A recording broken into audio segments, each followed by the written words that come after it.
ভালো ফ্রেন্ডে পাউডার গুছিয়ে গুছিয়ে ঠিকছে কি লাগে তোমারা ব্রেক না দিয়ে ঢুকে লাগে এটা বাকি হবে না নাকি জানো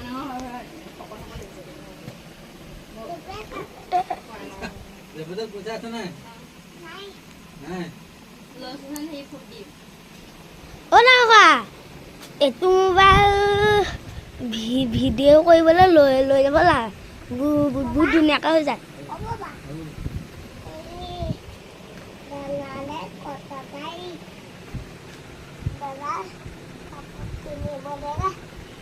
ইমান আজি সম বিছনাত গুহানি ৰকমকা কি হল পুৰে না পাৰো